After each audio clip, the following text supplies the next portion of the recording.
لێکەم کاتژمێرماندا باس لە ئەزمموی قورئان خوێنێکی نێودەوڵەتی دەکەین. مامۆستا شێخ حسێن بەرزنجی ئەمڕۆ لە ستۆدیۆ لەگەڵ ئێمەدا میوان و باس لە ئەزمموی خۆی دەکات و هەروەها بێگومان بە بەنگە تایبەتەکەشی گوێبیستی هەندێک ئاەتی قورئان دەبین. مامۆستا بەخێر بێی. زۆر سپاس.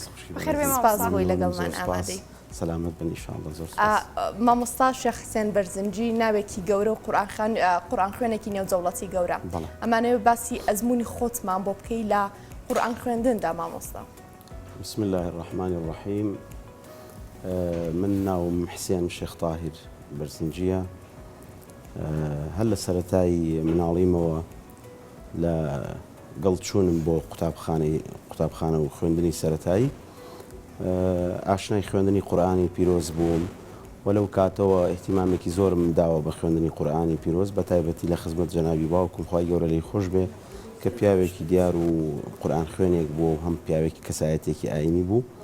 لە خزمەت ئەوە من قورئان فێر بووم، پاشان کاریگەری کۆمەڵێ لە قورئان خوێنانی دەرەوەی هەرێمی کوردستان و جیهانی ئیسلامی بەسەر منەوە هەبوو. لەوانە بە ڕاستەوخۆ مامۆستا شێخ عەبدولباسط کە کاریگەری بەسەر زۆربەی قورئان خوێنانی جیهانەوە هەیە، کاریگەری بەسەر منیشەوە هەبوو تا ڕادەیەکی باش تەقلیدی دەنگیشیم ئەکرد. ئیتر دوای ئەوە من وازم لە تەقلید هێنا بە هۆی ئەوەی کە لە پێش بڕکێ ستانداردە جیهانیەکانە تەقلیدی سرف بۆ هەر قورئان خوێنێک جێگای بایەخ نییە زۆر، بەڵکو بێ ئەو کەسە بتوانێت خۆی پێ بگەینێ و دەنگێکی تایبەت بە خۆی پێشکەش بکە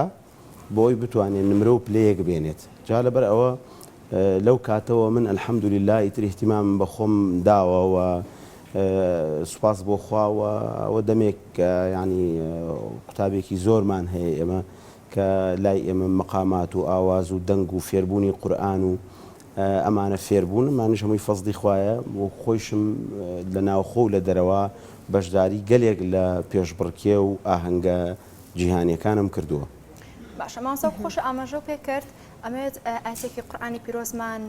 بۆ بخوێنیت لەسەر شێوازی شێخ عەبدولباسط. أعوذ بالله من الشيطان الرجيم. بسم الله الرحمن الرحيم. هل أتى على الإنسان حين من الدهر لم يكن شيئا مذكورا إنا خلقنا الإنسان من نطفة أمشاج نبتليه فجعلناه سميعا بصيرا إنا هديناه السبيل إما شاكرا وإما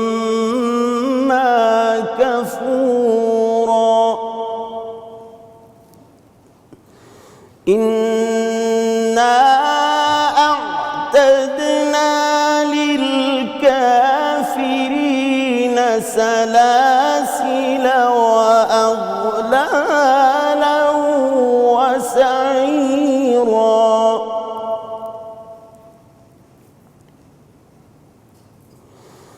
إن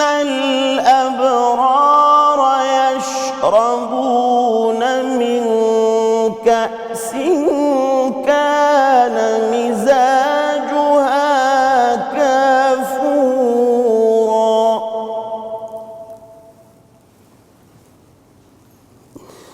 إنا أعتدنا للكافرين سلاسل وأغلالا وسعيرا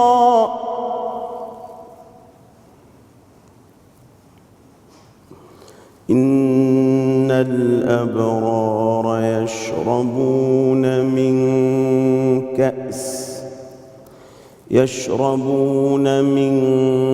كأس كان مزاجها كافورا صدق الله العظيم. مامۆستا دەنگت خۆش بێ زۆر سپاس بەیانەکەمانی هێمن کردەوە. مامۆستا لە پاڵ تایبەتی دەنگی قورئان خوێندا تێگەشتن لە قورئان چۆن هەست و سۆز تێکەڵی ئەو قورئانە دەکا کە ئەی خوێنیت. بۆ نمونە ئێستا تۆ لە پاڵ ئەوەی کە سەوتی تایبەتە ئەحساسێکی زۆر تایبەت لە ڕێگەی قورئانەکەەوە ئەگەیەنی تا چۆنە لێرەیە گرینگە کە قورئان خوێن تەنها قورئان نەخوێنێت بەڵکو بتوانێت لێشی تێ بگات. لە ڕاستیە قورئان خوێن ئەگەر لە قورئان تێبگا باشتر ئەتوانێ بە دەنگی بگەێنێ بۆ بەرامبەر چونکە تێگەیشتن لە قورئانی پیرۆز خوای گەورە لە قورئانە خۆی ئەفەرمێ ئەفەلا یەتەدەبەڕون القورئان تەدەبور لە قورئانە واتە تێگەیشتن لە واتاکەی لە ماناکەی لە مەغزای ئەو ئاەتە پیرۆزانەی قورئانی پیرۆز کە هۆی دابەزینی ئەم ئاەتە چییە؟ ئەگەر ئەو کەسە شارەزا بێتایە مەسەن بزانێ ئەم ئاەتە هاتوتە خوارەوە بۆ پێغەمبەر درودی خوای لەسەر بێ بۆچی هاتووە بە چ مناسبەتێک هاتووە پاشان لە مەعنا گشتەکەی تێبگا بزانێ ئەم ئاەتە معنای چییە؟ ئەنجابی خوێنە چونکە هەندێک شوێن هەیە و هەندێک کات و سات هەیە ئینسان ناتوانێت هەندێک لە ئاەتەکان بخوێنێ یعنی جاری وا هەیە لەوە ئەچێت لە مناسبەیە کابێ ئەو شوێنە وا پێویستکاتۆ ئاەتێک بخوێنی باسی قیامەت بێ باسی مردن بێ باسی بیرکردنەوە بێ لە ڕۆژی دوایی و لە مردن ناکرێت تۆ ئاەتێک بخوێنی باسی فەرەح و دڵخۆشی بێ بۆیە بێ و کەسە کاتێک کە قورئانە خوێنێ بزانێ بۆ ئەو مناسبەکە ئەچێت بۆی چ ئاەتێک لە ئاەتەکانی قورئانی پیرۆز بۆی گونجاوە بیخوێنێ ئەمەش بەچی وەیزانێ بەهۆی معناکەیەوە کە واتا و معنای قورئانی زانی توانێ بە جوانترین شێوە ئەدای بکە اینجا پاشان دەنگیش لەگەڵ یا ئەم کەسە کە لە ئاەتەکان تێگەی ئەگەر دەنگێکی چاک و باشی هەبوو ئەتوانێت کاریگەری ڕاستەوخۆ بخاتە دڵی بینەران و بیسەرانیەوە و بە تایبەتیش ئەگەر لە دڵەوە خوێنرا ئەگەر ئەم قورئانە لە بەرخاتری خوا بوو لە دڵەوە بوو ئەچێ بۆ دڵ و ئەگەر لە دڵی شەوە نەبوو یعنی بۆ شتێکی دنیای بۆ هیچ سوودی نابێت. بەڵێ مامۆستا ئەو مەقامانەی کە لە خوێندنی قورئانی پیرۆزدا بەکاردەهێنرێت کامانە؟ وەڵاهی خۆی کۆمەڵی مەقاماتمان هەیە یان بڵێن ئەو ئاواز و ئەو دەنگانەی کە بۆ قورئان بەکارێن کۆمەڵێک مەقاممان هەیە کە لە حەوت مەقامی سەرەکی پێک دێن کە ئیترەوە معروفە لەلای هەموو قاریئەکان کە مەقامی بەیات و ڕەست و سێگا و حیجاز و نەهاوەند و عەجەم و چوارگا و سەبا و ئیتر ئەم مەقاماتانە کە پێی ئەخوێنرێ بەڵام ئەبێت وا بکرێ کەسێک کە ئەم مەقاماتانە ئەخوێنێ چونکە قورئان کەلامی خوایە نابێ ببرێتە قاڵبێکی ترەوە ینی بۆ نمونە لەگەڵ ڕێزمە قورئان وەکو بابەتێکی هونەری یا گۆرانی نییە تۆ بە هۆسی خۆت ینی درێژی کەیتەوە و مەدی بۆ زیاد کەیت و لەرە بە وشەکانی بکەیت لەبەرەوە قورئان یاسایەکی تایبەتی هەیە لەسەر ئەو یاسایە ئەبێ بڕۆی بکەویش پێوترێت تەجوید تەجوید واتە پاراستنی زمان ئەو یاسایە بۆ پاراستنی زمان بۆ جوان خوێندنەوەی قورئان ینی کۆمەڵێک یاسایە ئەم یاسایانە تەطبیقەکەی ئەبێ ئاگاد لێبێ کە ئەم مەقاماتانە بەکارهێنی تەسیر نەکاتە سەر تەجویدەکە ینی تەجویدەکە بۆ خۆی زانستێکە ئەبێ ئەو کەسە تەواو شارەزای بێ و ئەدای بکە اینجا ئەم دەنگە خۆشە تەوان دەنگی خۆش لای خۆەوەیە بەهرەیە بەڵام لە ڕێگەی کاراکردنی دەنگەوە و تەمرینکردن لەسەری و فێربوونی ئەم مەقاماتانە و بەرجەستەکردنی لەسەر ئاەتەکانی قورئانی پیرۆز ئەمە شتێکی جوانتر و ئەدایەکی جوانتر و دەنگێکی خۆشتر ئەبەخشێ بە بینەران و بیسەرانی. مامۆستا کاتێک قورئانە خوێنیتەوە لە هەندێک لە ئاەتەکاندا خودای گەورە ئاگادارت ئاکاتەوە لە هەندێک ئاەتی دیکەدا سۆز و میهرەبانی خۆیت نیشانەدا لێرەدا تا چەنە پێویستە قورئان خوێن جیاکاریەک بکاند لە نێوان ئەمەدا بۆ منە لەو ئاەتەی کە بیسەران ئاگادارەکاتەوە مرۆڤ ئاگادارەکاتەوە بە تۆنێکی جیاواز بیخوێنێت لەو ئاەتەی کە مهرەبانی خوای گەورەی تێدا نیشانەدرێت. طبعا ئەوە هەر لە ناو مقاماتەکانیشە ئەڵێ ئەو ئاەتەی کە باسی لێبوردەی خوای گەورە بەرامبەر بە بەندەکانێکە، ئەو ئاەتانی باسی بەهەشتەکە، ئەو ئاەتانی باسی لێخۆشببوونی خوا بۆ بەندەکانێکە بتانی بە مەقامی نەهاوەند بیخوێنی. بۆ مەقامی نەهاوەند مەقامێکی فەرەحە بۆ دڵخۆشیە. جا لەسەر ئەو قسەیە ئەو ئاەتانی کە مەسەلەن ئاگادارکردنەوەی لەلایەن خواوە بۆ بەندەکانی، مەسەلەن یا ئەیها الذین ئامنوا اتقوا الله، یا ئەیها الناس، و مەسەلەن زۆر جا لەو خوای گەورە نەهیەکە ئەوە مەکەن، ئەوانە ئەوامیر و نەهیە کە خوای گەورە بەرامبەر بە بەندەکانی ئەیکا. طبعا هەندێک قارئەیە کە کاتێک گوێت لێبێ بە تایبەتی بە تۆنێکی دەنگێکی نەوعێکی تر ئەیڵێن، ینی ئەدائەکەم بەڵێ ینی هەر لە ئەداعەکەیە دیارە. ئەو ئاەتانش باسی لێبوردەی خواکە، باسی بەهەشتەکە، سیرەکی بە مەقامێکی فەرەح و بەهادی تروی و بە شێوەیەکی تر ئەیڵێن، هەر لە دەنگەکە ئەتوانین جیاوازی پێ بکەین. مامۆستا ئەمێت ئاەتێکی دیکەمان پێشکەش بکەیت، بەڵام ئەو مەقامەی هەڵی دەبژێریت کام جۆرەیانە باسێک لەومان بکەیت، پاشان سپاس دەکەین. ئەم مەقامی من کە زۆر حەزم لێتی، من لە ناو مەقامەکانە هەمویان زۆر خۆشن، ئەگەر کەسانێک شارەزا بن و بیزانن، یعنی لە ڕاستیە زۆر گرنگە بۆ قورئان خوێن، دوای ئەوەی کە تەجویدی زانی بە باشی مەقامەکان فێر ببێ، وەکوتم لانەدا لە یاساکانی تەجوید. ئەم مەقامی من حەزم لێتی یەکەم مەقامە کە پێی وترێ بەیات، کە لە ناوی زانایانی دەنگ و ئاواز پێ وترێ ئوم المەقامات، دایکی مەقامەکانە، لەبەرەوە ئەتوانرێ لەم مەقامەوە بۆ هەموو مەقامەکان بڕۆی، دەرگات بۆ کاتەوە بۆ هەموو مەقامەکان. عادەتەن قورئان خوێنەکان بە تایبەتی قورئان خوێنانی بڵێن میسری کاتێک ئەخوێنن ئەم مەقامە ئەخوێنن، زۆر جار ئەم بە مەقامە بە تێری و بە ئیشباعی ئەخوێنن، اینجا قفری ئەکەن و ئەچن بۆ مەقامێکی تر کە دوای ئەوە بە مەقامی ڕست دەست پێەکە. منش حەزەکەم ئەم مەقامە کە زۆر حەزم لێیەتی و زۆر جار من یعنی پێ ئەخوێنم، لەبەرەوە هەم مەقامێکە فەرەحی تایە و ئەتوانی بۆ تابعی حزن و بۆ ئەوەش بەکاری بێنیت. أعوذ بالله من الشيطان الرجيم.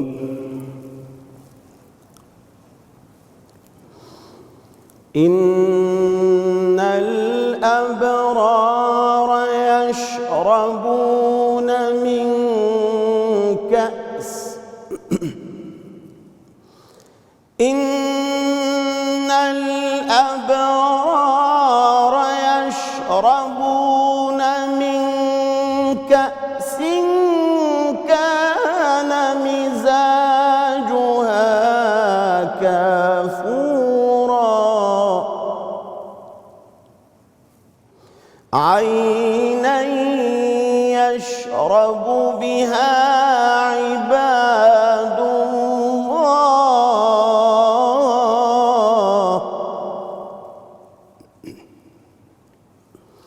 عينا يشرب بها عباد الله يفجرونها تفجيرا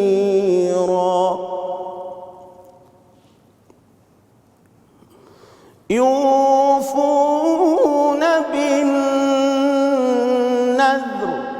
ويخافون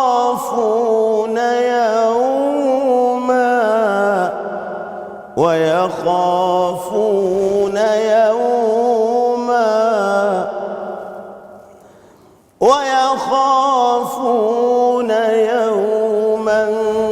كان شره مستطيرا ويطعمون الطعام على حبه مسكينا ويتيما وأسيرا صدق الله العظيم. دەنگت خۆش بێ مامۆستا. سپاس. مامۆستا مەقامەکان لەسەر چ پێوەرێک جیاکاریان بۆ کرێ لەسەر چ پێوەرێک بەکارهێنرێت ینی ئەکەوێتەوە سەر قورئان خوێن خۆی خوازیاری زیاتر لە چی مەقامێکە یان بەپی جۆری ئاەتەکە بەپی وڵات ئەگۆڕێت. لە ڕاستیە ئەو حەود مەقامی کەوتم کە مەقامی سەرەکین بەعام هەمویان قورئانیان پێ ئەخوێنرێت بەڵام پۆڵێن کراون پۆڵێنکردنەکەی لەو ڕێگەیەوەیە مەسەلەن ئێستا من ئەم ئاەتەی کە خوێندم ئەمە ئاەتێکە باسی پاداشتی خواکە بۆ ئەو کەسانەی کە باسی بەهشتەکە و باسی پاداشتی خواکە بۆ ئەو کەسانی هاوکاری هەژار و فەقیر و هەتی و ئەوانە ئەکەن ئەمە ئەکرێ بە چەند مەقامێک بخوێنرێ مەسەن بە مەقامی بایەتە خوێنێ بە هەموو مەقامەکان ئەخوێنرێ کرێ بە مەقامی نەهاوەند بخوێنرێ مەقامێکی فەرەح و دڵخۆشیە کرێ بەوە بخوێنێ جا هەر قاریئێک کە کاتێک کە قورئان ئەخوێنێ ئەتوانێ مەقامەکان پۆڵێن بکە بۆ نمونە کاتێک باسی سزا و تاوانەکە یا کەسێک تاوان باسی ئەو تاوانە ناکە کە خوای گەورە باسی کردووە و قەدەغەی کردووە لە مرۆڤ کە دەستی بۆ بەرێ ئەتوانێ بە مەقامی ڕست بیخوێنێ ڕست عادەتەن یا باسی بێ باوەڕانەکە یا باسی ئەو ستەمکارانەی گەلانی پێشووەکە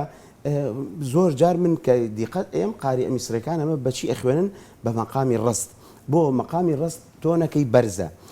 وەکوتم مەقامی نەهاوەند بۆ ئەو مەقاماتانەیە کە مەقامێکی زۆر خۆش و فەرەحە مەسەلەن مامۆستانی وەکو شێخ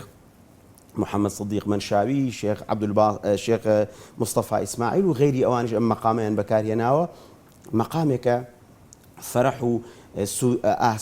ئاسوودە بەخشە بۆ دڵ و دەروون کە کاتێک گوێی لێ ئەگری یعنی هەر بۆ نمونە یەک کۆپلەی بچوو کە باس لە مەقامی نەهاوەند دەکەین حەزم کرد ئەوە بخوێنمەوە هەر ئەو ئاەتە ويطعمون الطعام على حبه مسكينا ويتيما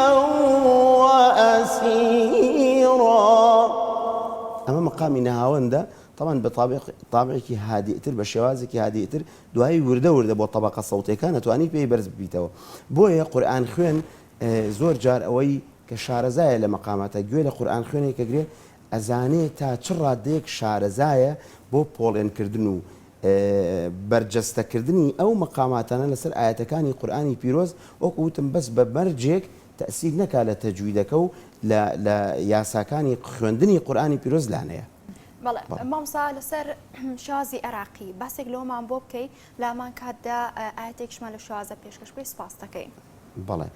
لە ڕاستیە خوێندنی عێراقییان بڵێن شێوازی مەدرسەی عێراقی هیچی کەمتر نییە لە خوێندنی میسری بەڵام ئەوەیە کە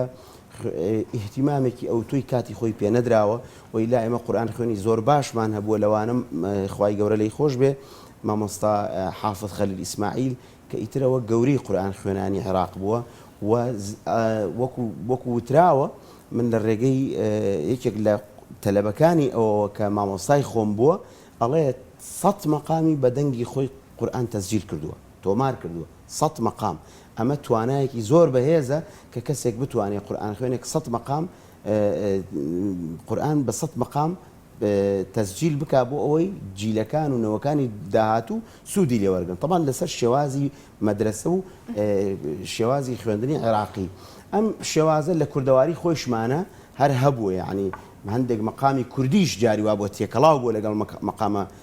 عەرەبیەکانە و لەوەی کە لە جنوبی عێراق و خواروی عێراق خوێنراوە و قاریئەکانیش ئاشنای یەکتری بوون جاری وا بۆ سوودیان لەوەی لە یەکتریا بینیوە بۆیە مەدرسەی عێراقی مەدرسەیەکی دەوڵەمەندە قورئان خوێنی باشی هەبووە بەڵام نەبووە بە ستانداردی جیهانی یعنی حەزم کردە و ملاحەزەیە و تێبینیە بڵێم یعنی ئەگەر بچی بەشداری هەر پێشبڕکێک لە پێشبڕکێ جیهانیەکان بکەی خوێندنی شێوازی مەدرسەی عێراقی شێوازێکی قوبوڵکراو نییە یعنی بەگشتی ئیلا ئەوان ئەیانەوێ ئەگەر لە بواری سەوت و مەقامات و دەنگ و ئاوازێکی خۆشەوە ئەبێ بە شێوازی میسری بێ بۆ شێوازی میسری نەفەسی زیاترتیایە بۆ طەبەقاتی بەرزی جواب و جوابی تایە لەبەرەوە ئەوەی سر زیاتر بۆ بە شێوازێکی جیهانی لەسەر شێوازی مەدرسەی عێراقی ئەتوانین چەند ئاەتێک بخوێنین أعوذ بالله من الشيطان الرجيم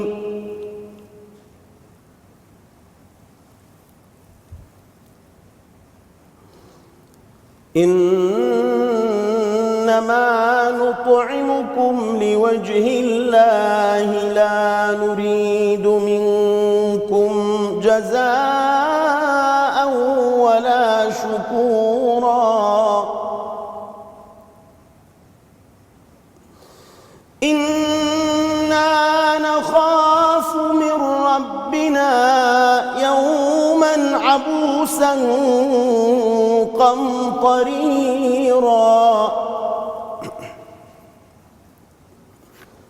فوقاهم الله شر ذلك اليوم ولقاهم نضرة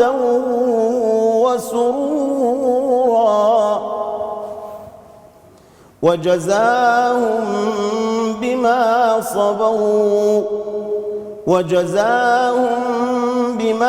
صبروا جنة وحريرا صدق الله العظيم. الله العظيم دنگ خوش لەش ساق بێ دنگ خوش مامۆستا شێخ حسێن بەرزنجی قورئان خوێنینە و دەوڵەتی سپاس بۆی میوانی سپاس بۆ ئامادەبوونت. سپاس بۆ ئەو ئاەتانی کە بە سەوتە تایبەتەکی خۆت پێشکەشی ئەمە کرد مامۆستا. سپاس. بێگومان لەگەڵتان بەرداوامین بەڵام لە ئێستادا و چانێک وەرەگرین.